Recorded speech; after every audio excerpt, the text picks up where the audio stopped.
what does it mean to align marketing from pre-admission to alumni and beyond? And what are we doing in Germany that's maybe working and maybe not working so much? And how can we kind of bring our efforts together so that we are doing employability marketing in a socially and societally responsible and sustainable way? So aligned employability marketing from admin to alum is our goal, in that we are creating systems and processes and procedures that are helping move prospective students who are considering Germany to alumni who are choosing Germany. And there's a lot that happens in the space in between that. But for us, it's important to remember that the international students who are coming to Germany to study are often interested in seeking employment locally or nationally. This is consistently in surveys the number one or number two reason that students mention as their reason for choosing their target destination: career outcomes and employability preparation. When you are recruiting international students, when you are marketing to prospective international students, we need to think in a sustainable and societally responsible way, because we are not just recruiting students who come here and leave like you see in the US, right? Because of the visa issues. We have an education to employment pathway in Germany that many actors have chosen to create. And so when you recruit students, you're also recruiting the potential future workforce of Germany and potential future citizens of Germany. And so aligned employability marketing is one way to do that.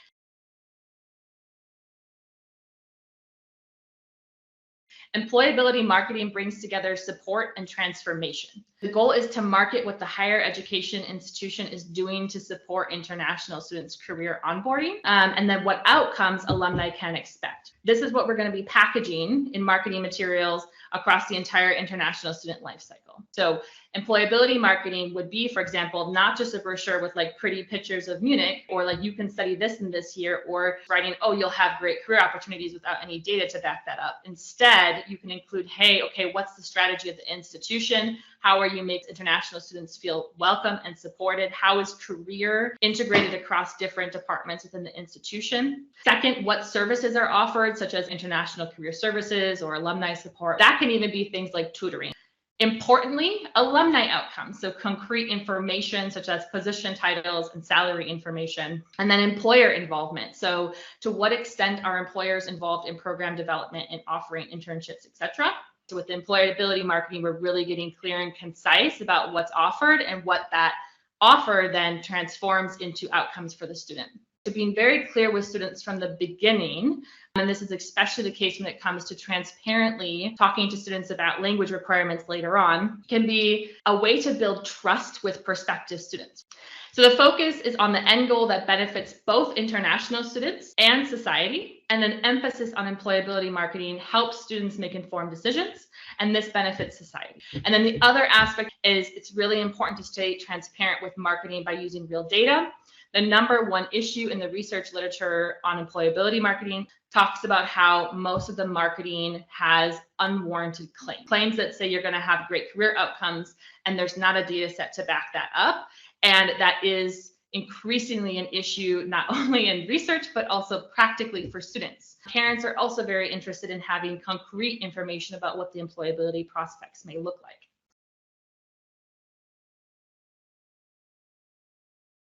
I think it's just really important to take a step back and think about, as a key contributor to society and economy, higher education institutions really need to be asking questions such as, who is getting what out of our internationalization activities, including recruitment, but not only, and what are the goals of different stakeholder groups?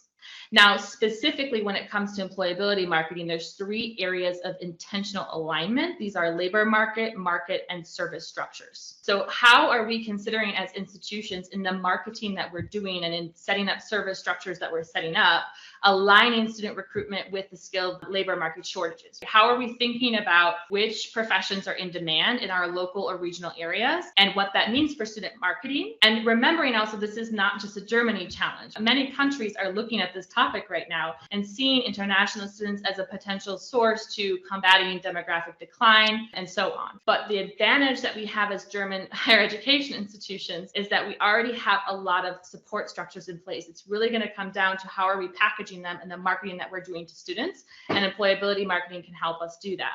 Now, the actual marketing component is first thinking about what might be misaligned in our current marketing. The classic example, which is this kind of way of saying, come here studying English, there's labor market shortages, you're going to have great career opportunities without backing that up with any data, right? Without talking about the whole dynamic about how incredibly important it is to be able to speak German if you want to even just do an internship in some parts of the country. And so the transparency and the honesty that you're providing students is going to be really important in providing aligned marketing to student groups that are then aware of the fact that, okay, I'm going to have to do those language courses that the university offers and that they're supporting me with. And the last point here is service structures. So thinking about internal integration and systemization, what does it look like at our institutions? So we already have a lot of service structures in place, and it's really going to be helpful if we look at systemizing, okay, what is the kind of roadmap that we have for students and how can we market at each of those different points? So the idea here is creating synergies between students, institutions, and employers that are beneficial to society. It's really thinking long-term about what is the demographic or the type of student or the groups of students that we want to attract to our institutions, that we want to attract to our local society and economy, that employers need. But in the long term, this can pay off because it's not only societally responsible, but it's also sustainable.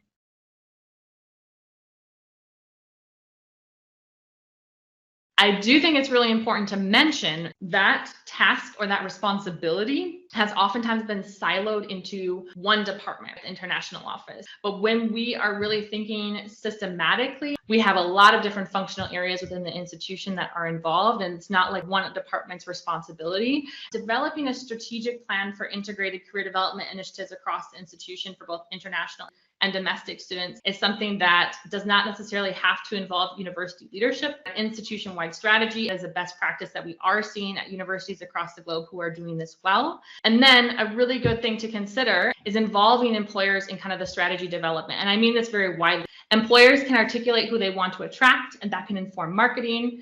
And then, of course, there's also market-driven approaches to program development. You see that a lot at the Universities of Applied Sciences. And this also helps institutions, whether that's the Career Services Office or the International Office or whatever, build partnerships along the way and not just when students need jobs and internships. Some of the best practices that I've seen are combining alumni and industry data in the marketing and pre-departure materials. So integrating international career development into the curriculum and kind of marketing this career curriculum programming to prospective students is something that a lot of institutions are already doing. What I've seen particularly is the development of pre-departure online courses or kind of a career readiness curriculum where institutions, different offices are involved, kind of provide an onboarding course for prospective or newly enrolled students that introduces them not only to like studying at the university and kind of onboarding into Germany, but also what they should be doing once they hit the ground in Germany when it comes to their career. So community includes faculty, employers, and then kind of the broader society and community. So really thinking about what does that first kind of phase look like in onboarding students, and then engaging and empowering alumni, faculty, and employers to contribute, to craft partnerships and collaborate with stakeholders across the institution.